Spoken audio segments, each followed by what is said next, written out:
Good day everyone, I am Rhea May Alnazaro from BS Ed Math 3A and this is my final project number 4 for M115 Abstract Algebra. So we are going to relate the order of the group and the order of its subgroup. But what is the order of the group? So it gives a measure of the group size and usually denoted by the cardinality. It is the total number of elements in the group. Next, what about the order of the subgroup? When we say the order of the subgroup, it is always less than or equal to the order of the whole group. Order of the subgroup is the number of elements in the subgroup. Next is we have here again our group table or the completed table from my final project number 1. So here's the order of the group. We have the improper subgroup, proper subgroup, and also the trivial subgroup. So we have the elements under the set. So we have the elements S, T, A, R, L, O, V, E, 1, 2, 3, 4, 5, 6, 7, and 8 under the binary operation.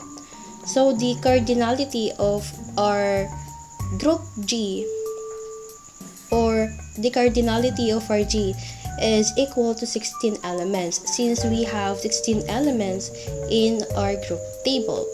So the divisors of 16 are 1, 2, 4, 8, and 16. So we have 8 elements. This means that some of our subgroups has 8 elements. We also have 4 elements.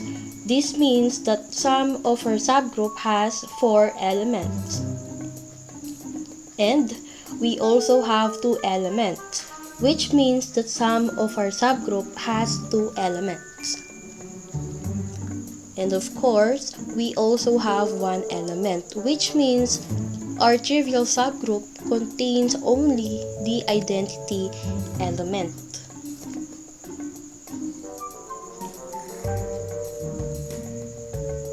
Now, we are going to explore the subgroup with the order of 8. We have the set, or we have 3 subgroups.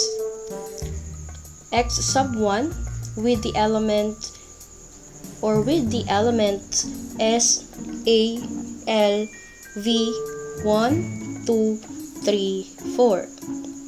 And also we have X sub 2 with the elements S, A, L, V, 5, 6, 7, and 8. Also with the X sub 3, it has the order of 8 elements. Next is subgroup order of 4. So these are the subgroups with the order of 4.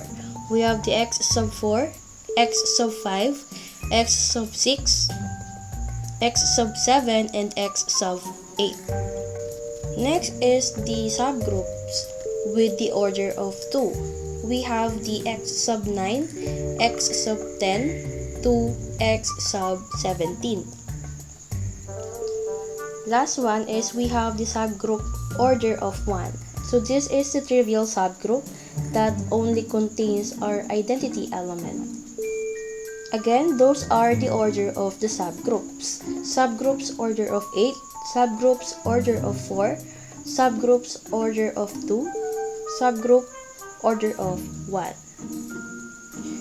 To relate the order of the group and subgroup, the order of a subgroup is always a divisor of the order of the entire group.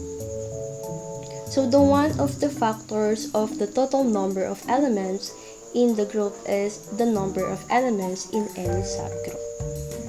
That's all for today. So I am Ria May Al-Nasaro from BSED Math 3A, and this is my final project number 4 for M115 Abstract Algebra.